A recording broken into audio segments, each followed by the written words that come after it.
Hello everyone. आज का जो हमारा टॉपिक है वो है relationship between international law and municipal law.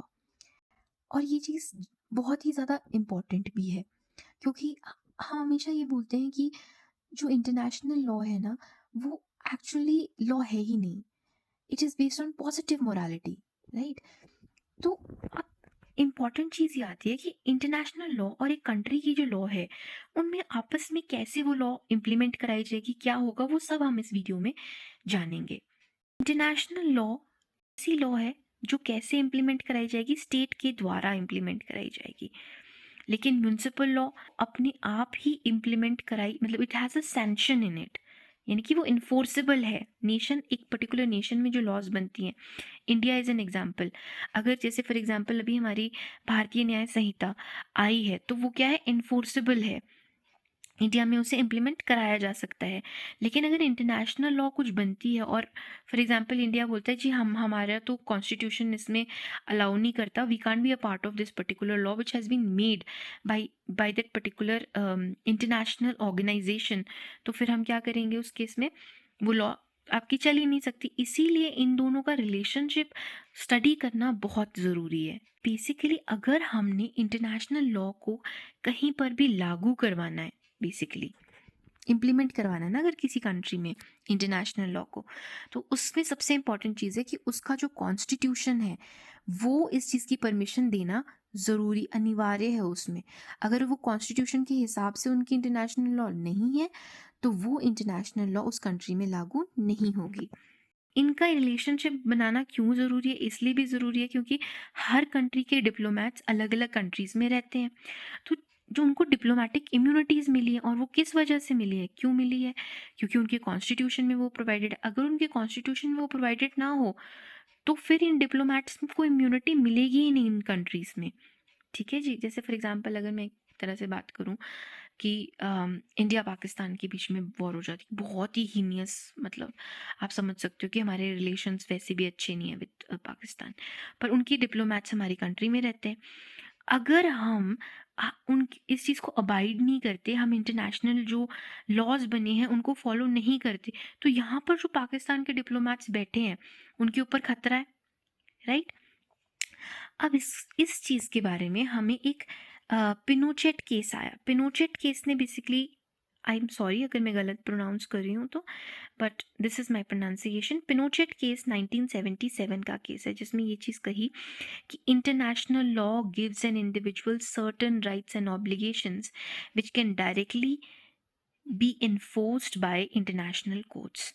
अब क्या बोल रहे हैं ये कि इंटरनेशनल लॉ इंडिविजुअल्स को राइट्स और ऑब्लिगेशंस देता है जो कि इंटरनेशनल कोर्ट्स में डायरेक्टली इन्फोर्स किया जा सकता है। जिन नेशंस ने इंटरनेशनल लॉ को एक्सेप्टेंस में लिया है उसके अंदर इंटरनेशनल लॉ की जो टर्म्स हैं उसे डायरेक्टली इन्फोर्स कराया जा सकता है।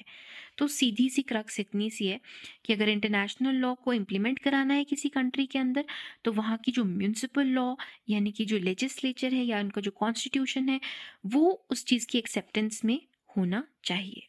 अब इस चीज़ को समझने के लिए हमारे पास अगेन दो थ्योरीज इसमें दी गई। एक है मोनिस्टिक थ्योरी और एक है ड्यूलिस्टिक थ्योरी।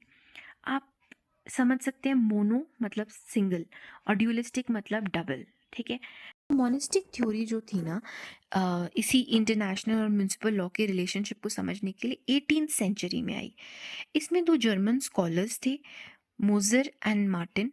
इनके अकॉर्डिंग इन्होंने ये कहा कि अगर हम बात करें मतलब इंटरनेशनल लॉ और म्यूनिसिपल लॉ के बारे में, तो ये दोनों एक ही लीगल सिस्टम है, इनको एक ही मानना चाहिए। और इसको केल्सन ने लेटर मॉडिफाई किया। अब मॉडिफाई करके केल्सन ने इसको क्या लेकर आया? मॉडिफाई करके केल्सन ने इसको बड़ी सिंपल सी चीज़ लेकर आई कि म्यूनिसिपल लॉ और इंटरनेशनल लॉ जो है part of one legal system है, और उनका मेन काम क्या है, एक ह्यूमन कम्युनिटी को, ठीक है, सर्व करना, और दोनों का बस इतना सा ही गोल है। तो इसको बड़ा ही सिंपल सा अप्रोच दे दिया कि भाई ये अलग नहीं है, म्यूनिसिपल और इंटरनेशनल लॉ दोनों ही जो हैं वो एक जैसी हैं, अलग नहीं है। इसमें मोनिज्म वर्ड को यूज़ किया गया है, ठीक है? मोनिस्टिक थ्योरी है इसीलिए मोनिज्म का यूज़ किया। अब मोनिज्म का मतलब क्या हुआ? मोनिज्म का मतलब ये हुआ जितनी भी लॉज हैं वो क्या है, इंडिविजुअल के लिए बनाई गई हैं, व्यक्ति की सुरक्षा के लिए फाइनली लॉज को बनाया गया है, चाहे कोई भी लॉ हो। यही अल्टीमेट गोल होता है लॉ का। तो चाहे इंटरनेशनल लॉ हो, चाहे किसी पर्टिकुलर कंट्री की लॉ हो, at the end ultimate goal जो है वो क्या है, किसी भी इंडिविजुअल को प्रोटेक्ट करना। इसका सिंपल सा इसीलिए इन्होंने एक रक्स निकाला कि इंटरनेशनल लॉ को किसी पर्टिकुलर कंट्री में अप्लाई करने के लिए कोई स्पेशल मॉडिफिकेशन करने की ज़रूरत नहीं है, क्योंकि अल्टीमेट गोल तो सिर्फ इतना सा है कि एक पर्टिकुलर व्यक्ति को उससे बेनिफिट हो। अब हम आते हैं ड्यूलिस्टिक थ्योरी। नाम से ही पता चल रहा है, यानी कि मोनेस्टिक थ्योरी मतलब दोनों एक हैं, ड्यूलिस्टिक थ्योरी मतलब दोनों अलग अलग हैं, बस इतनी सी बात है। तो ट्राइपल थे, उन्होंने 1899 में सिर्फ इतनी सी बात कही कि म्यूनिसिपल लॉ और इंटरनेशनल लॉ दोनों अलग अलग लीगल सिस्टम है। पता चल रहा है ड्यूलिस्टिक यानी कि सिंपल चीज़ कि दो अलग अलग बातें हैं। इंटरनेशनल लॉ और म्यूनिसिपल लॉ दो अलग अलग बातें हैं, बस इतनी सी बात इस थ्योरी में कही गई। इसका मतलब क्या हुआ कि अगर आप ध्यान से देखें तो जो आपकी स्टेट की इंटरनेशनल लॉ होती है ना, उस और जो इंटरनेशनल लॉ एक्चुअल में सारी स्टेट्स की हैं उसमें अंतर होता है, बस इतनी सी बात है। आई नो ये बहुत कंफ्यूजिंग है, इसीलिए मैं इसको रीड करके आपको बताती हूँ। Because it is a separate legal system, so state international law is not a part of international law. इसको ना एक एग्जाम्पल से समझाती हूँ, ठीक है। अब हम एग्जाम्पल लेते हैं, एक फैमिली है, ठीक है, उसमें पेरेंट्स हैं और 2 बच्चे हैं। वैसे ही दूसरी फैमिली है, उसमें पेरेंट्स हैं और 4 बच्चे हैं, 2 फैमिलीज हो गई। अब ये कहने की क्या कोशिश कर रहा है कि एक फैमिली के अंदर वो अपने रूल्स बताते हैं कि सुनो ऐसा है, जब तुम बाहर जाओगे तो तुम्हें अच्छे से बिहेव करना है हमारे दूसरी फैमिली वालों के साथ। दूसरी फैमिली भी अपने रूल्स बताती है, दोनों ने अपने अपने रूल्स बताए हैं कि ऐसे ऐसे अपने घर वालों को बताए हैं, ठीक है। तो वो कौन से रूल हो गए, उनके स्टेट इंटरनेशनल लॉ हो गए। और ऐसे सोसाइटी में लॉज बनी हुई है कि कोई मिसबिहेव नहीं करेगा, तो वो ऐसे सारी फैमिलीज जो हैं उनके ऊपर वो सोसाइटी की लॉ इम्प्लीमेंट होती है, लेकिन इंडिविजुअल फैमिली की लॉ इम्प्लीमेंट जो है वो अलग अलग होगी ना, दोनों अलग अलग चीज़ हो गई। तो यही समझाने की बस ये इतनी सी कोशिश कर रहा है कि एक कंट्री की इंटरनेशनल लॉ जो कंट्री ने खुद फ्रेम करी है कि हमारी इंटरनेशनल लॉ इस तरीके से होगी उसमें, और एक्चुअली सारी कंट्रीज पे लागू होने वाली जो इंटरनेशनल लॉ है उसमें डिफरेंस होता है। देखो इंटरनेशनल लॉ को कैसे गवर्न किया जाता है, इंटरनेशनल लॉ एक स्टेट की मर्जी से गवर्न होते हैं, ठीक है। और अगर म्यूनिसिपल लॉ के बारे में बात करें तो वो कैसे गवर्न होते हैं, इंडिविजुअल इंडिविजुअल के रिलेशन से, यानी कि कंट्री की जो लॉ है उसमें जो लोग रहते हैं उनकी आपस में, मतलब आपस में, जैसे फॉर एग्जांपल सिविल कोर्ट्स हैं, है ना, तो उनकी आपस में झड़प हो रही है तो कैसे लागू हो रही है, आपस में लागू हो रही है। लेकिन international law country to country लागू होती है लॉ के अंदर, और म्यूनिसिपल लॉ के अंदर स्मॉल इंडिविजुअल्स हो गए। अब हम करेंगे differentiation between international law and municipal law on the basis of dualistic. ये एक एक्चुअल में डिफरेंशिएशन नहीं है, पर ड्यूलिस्टिक थ्योरी ने कैसे प्रूव किया अपना पॉइंट कि म्यूनिसिपल लॉ और इंटरनेशनल लॉ अलग अलग हैं, और वहाँ पे मोनेस्टिक थ्योरी ने क्लियरली बोला नहीं ये तो एक है दोनों। तो अब ड्यूलिस्टिक थ्योरी को प्रूव भी तो करना पड़ेगा ना कि नहीं जी आप गलत बोल रहे हो, तो उसके प्रूविंग के लिए हमने इसमें लिस्ट डाउन किए हैं कुछ पॉइंट्स। तो अगर हम सोर्सेज की बारे में बात करें, यानी कि कहाँ से डिराइव होते हैं ये पर्टिकुलर लॉ, तो एक कंट्री का जो लॉ है वो कहाँ से डिराइव होता है, कस्टम से डिराइव होता है, या फिर उनके जो लेजिस्लेचर जो लॉज बना रहा है वहाँ से डिराइव होता है। लेकिन इंटरनेशनल लॉ कहाँ से डिराइव होता है, कंट्री के कस्टम से। आर यू अंडरस्टैंडिंग, ये थे पर्टिकुलर एरियाज के कस्टम से, ये कंट्रीज के कस्टम से डिराइव होता है, और जो ट्रीटीज बनाई गई है वहाँ से डिराइव होता है। तो दोनों में पहले तो ये डिफरेंस आ गया। दूसरा डिफरेंस आता है सब्जेक्ट के बारे में। अभी हमने बताया सब्जेक्ट क्या होता है, किन पे लागू होती है। तो अगर म्यूनिसिपल लॉ के बारे में बात करें तो ये लागू किन पे होती है, इंडिविजुअल्स पे, कॉर्पोरेट एंटिटीज़ पे, और इंडिविजुअल इंडिविजुअल के रिलेशनशिप पे, कॉर्पोरेट इंडिविजुअल के रिलेशनशिप पे, या फिर इंडिविजुअल और स्टेट के रिलेशनशिप पे लागू होती है, क्योंकि उसी state means the country here. और इंटरनेशनल लॉ किस पे लागू होगी, रिलेशनशिप बिटवीन द स्टेट्स, एक कंट्री से दूसरे कंट्री के बीच में डील करती है। और म्यूनिसिपल लॉ किस में डील करती है, इंडिविजुअल इंडिविजुअल के बीच में, इंडिविजुअल कॉर्पोरेट एंटिटी के बीच में, इंडिविजुअल स्टेट के बीच में। केसेस तो सुने होंगे आपने, R versus state, state versus R. Next differentiation करते हैं हम सब्सटेंस ऑफ लॉ पर। अब ये बहुत ही इंपॉर्टेंट चीज़ है कि बेसिकली क्या है, मतलब कैसे इम्प्लीमेंटेशन हो रही है इसमें, बेसिकली लॉ क्या है इसमें, मतलब ये वो बताने की कोशिश कर रहा है। तो ये बता रहा है कि जब हम म्यूनिसिपल लॉ के बारे में बात करते हैं तो यहाँ पर जो आपकी स्टेट है, कंट्री है ना, वो सोवरिन है, इंडिपेंडेंट है। और इंटरनेशनल लॉ में ना, इंटरनेशनल लॉ कहीं से भी सोवरिन नहीं है, इंडिपेंडेंट नहीं है। हाउएवर ये बीच में डील करती है बिटवीन द इंडिपेंडेंट नेशंस के रिगार्डिंग द प्रिंसिपल्स। अब किन प्रिंसिपल्स पे बेस्ड है? अगर म्यूनिसिपल लॉ के बारे में हम बात करें, उन प्रिंसिपल्स पे बेस्ड है जो कि लेजिस्लेचर बना रहा है, मतलब उन रूल्स पे बेस्ड है जो लेजिस्लेचर बनाएगा, उन एक्ट्स पे बेस्ड है जो लेजिस्लेचर बनाएगा। लेकिन इंटरनेशनल लॉ इस पर्टिकुलर प्रिंसिपल पे बेस्ड है जिसे कहते हैं पैक्टा संट सर्वेंडा, यानी कि एग्रीमेंट्स पे। तो म्यूनिसिपल लॉ किस पे बेस्ड हो गई? लेजिस्लेचर पे। और इंटरनेशनल लॉ बेस्ड हो गई आपकी एग्रीमेंट्स पे। तो यहाँ पर क्या हो रहा है? इन्फोर्सिबिलिटी है। लेकिन इस केस में इन्फोर्सिबिलिटी नहीं है क्योंकि इसमें सैंक्शन नहीं है, ये पॉजिटिव मोरालिटी है। कंट्री की विल पे डिपेंड कर रहा है कि वो अपने पर इंटरनेशनल लॉ को इम्प्लीमेंट होने देती है या नहीं होने देती है, वो कन्वेंशन साइन करती है कि नहीं करती, ट्रीटी साइन करती है कि नहीं करती है। दूसरी इंपॉर्टेंट चीज़, अगर हम म्यूनिसिपल लॉ के बारे में बात करें तो इसकी डायनेमिक नेचर ना बहुत स्लो एंड स्टेडी है, लिमिटेड है। ठीक है, ऐसा नहीं कि बदलती जाएगी।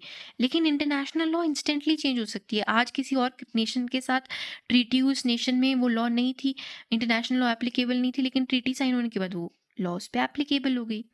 अब हम इसी चीज़ को पढ़ते हैं इन कंटेक्स्ट ऑफ इंडिया। ठीक है, कि इंडिया के अंदर कैसे ये इंटरनेशनल लॉ लागू कराया जाएगा। तो इसमें इंपॉर्टेंट चीज़ कहाँ से आती है? Article 51 part 4 directive principles of state policy से ये चीज़ निकल के आती है। इस आर्टिकल में क्या बोला गया है? इस आर्टिकल में ये बोला गया है कि स्टेट यानी कि जो कंट्री है वो ट्राई करेगी कि वो प्रमोट करे इंटरनेशनल पीस एंड सिक्योरिटी और मेंटेन करेगी एक honourable relationship between the Nations. साथ ही साथ क्या करेगी वो, जो आपकी कंट्री है वो लॉज ट्रीटीज से कोशिश करेगी कि एक बेटर रिलेशनशिप मेंटेन हो सके लोगों के बीच में। और साथ में इनकरेज करेगी कि अगर कोई ऐसा डिस्प्यूट हो जाता है तो बैठ के सुलझाने पर बेसिकली बिलीव करेंगे। तो ये हमारे इंडिया का कॉन्स्टिट्यूशन बोलता है। यहाँ पर जो मैं बेसिक बात हमने स्टार्टिंग में कही कि अगर आपने इंटरनेशनल लॉ कहीं पर भी इम्प्लीमेंट करानी है ना किसी कंट्री में, तो उस कंट्री का पहले तो कॉन्स्टिट्यूशन आपको वो अथॉरिटी देना ज़रूरी है, मतलब उसके कॉन्स्टिट्यूशन में वो अथॉरिटी होनी। और हमारे इंडियन कॉन्स्टिट्यूशन में वो अथॉरिटी दी गई है अंडर आर्टिकल 51। यहाँ पर इस चीज़ को बहुत अच्छे से समझना, क्योंकि ये बहुत ही इंटरेस्टिंग पार्ट है कि कैसे इंटरनेशनल लॉ इंडिया में इम्प्लीमेंट हो सकती है। अब देखो, अगर हम कस्टम्स के बारे में बात करते हैं, इसमें दो तरीके से हम इंटरनेशनल लॉ को इंडिया में इम्प्लीमेंट करा सकते हैं। एक हम करा सकते हैं with the help of customs और दूसरा करा सकते हैं with the help of treaties. अगर हम कस्टम्स के बारे में बात करें, इंडिया में वही इंटरनेशनल लॉ लागू कराए जा सकते हैं पहले जो कॉन्स्टिट्यूशन के साथ अबाइड करें, यानी कि फंडामेंटल राइट्स ऑफ सिटीजन्स को वायलेट ना करें। दूसरा, वो किसी डोमेस्टिक लॉ के साथ कोइंसाइड नहीं करने चाहिए, ओवरराइड नहीं होना चाहिए। इन ओल्ड आईपीसी वो बेसिकली क्या है, सेक्शन 300 है। और इंटरनेशनल लॉ में भी उस मर्डर से रिलेटेड कोई अगर लॉ ऑलरेडी है तो वहाँ पर क्या है, वो कोइंसाइड कर गया तो इसमें उसको स्ट्रक डाउन कर दिया जाएगा। वहाँ पर कौन सी लॉ चलेगी? डोमेस्टिक लॉ चलेगी। प्रेफरेंस हम हमेशा म्यूनिसिपल लॉ को देंगे अगर एक कंट्री के बारे में, पर्टिकुलर कंट्री के बारे में बात आती है। इसमें एक केस है Shri Krishna Sharma versus state of West Bengal 1954 का। इसमें कैलकाटा हाई कोर्ट ने क्या कहा कि इंडियन कोर्ट्स में वही इंटरनेशनल लॉ लागू होगी जो कि इंडियन कॉन्स्टिट्यूशन के में जिसके बारे में बताया गया हो, जो कॉन्स्टिट्यूशन के रूल्स को अबाइड करे, जिसमें कोई लॉ पार्लियामेंट लेकर आएगा इम्प्लीमेंट कराने के लिए या फिर कोई स्टेट लेजिस्लेचर लेकर आएगा उसे इम्प्लीमेंट कराने के लिए। तो सीधी सी बात इतनी सी है कि बेसिक चीज़ क्या है कि इंटरनेशनल लॉ को अगर आपने इंडिया में इम्प्लीमेंट कराना है तो वो सिर्फ और सिर्फ स्टैट्यूट यानी कि लॉ जो पार्लियामेंट बना रही है उसी के द्वारा इम्प्लीमेंट कराया जा सकता है। डायरेक्टली इंटरनेशनल लॉ इंडिया में इम्प्लीमेंट नहीं कराई जा सकती है। जो ड्यूलिस्टिक अप्रोच थी वो हमारे इंडिया में जी नहीं चलती है।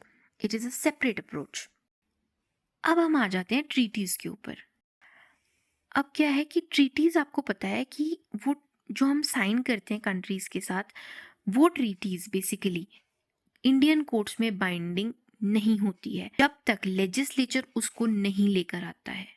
ट्रीटी साइन हो गई तो आपका लेजिस्लेचर यानी कि जो लोग आपके पार्लियामेंट में बैठे हैं, जब वो उससे रिलेटेड लॉ लेकर आएंगे तभी वो ट्रीटी जो है इंडियन कोर्ट्स में एप्लीकेबल होगी। आर्टिकल 253 है, वो बेसिकली क्या है, इन्हीं इंटरनेशनल ट्रीटीज़ की इम्प्लीमेंटेशन के लिए बात करता है। ये पावर देता है पार्लियामेंट को कि वो इंडिया के किसी भी पार्ट के लिए कोई भी तरह की एग्रीमेंट, ट्रीटी, कन्वेंशन से रिलेटेड लॉज बना सकते हैं जो कि को रिलेट करती हैं विद द इंटरनेशनल लॉ। अब ये केस आता है हमारे पास Birma versus state of Rajasthan. इस केस में क्या हुआ था कि जो ट्रीटीज अगर इंटरनेशनल लॉ में कर भी ली हैं, वो तब तक हमारी लैंड पे लागू नहीं होती हैं जब तक वो उससे रिलेटेड लेजिस्लेचर लॉ नहीं लेकर आता है। और वो लॉज जो कि कंसिस्टेंट नहीं है कॉन्स्टिट्यूशन ऑफ इंडिया में, वो भी जो है वो इम्प्लीमेंट नहीं कराई जाएंगी। आई होप आपको ये वीडियो बहुत फुल लगी हो, और अगर आपको वीडियो अच्छी लगी हो तो प्लीज़ चैनल को सब्सक्राइब करना मत भूलना। आगे में और भी इंटरनेशनल लॉ, जूरिस्प्रूडेंस और लेबर लॉ से रिलेटेड वीडियोस अपडेट करूँगी, तो अपडेटेड रहने के लिए बेल आइकन ज़रूर दबाना। Thank you.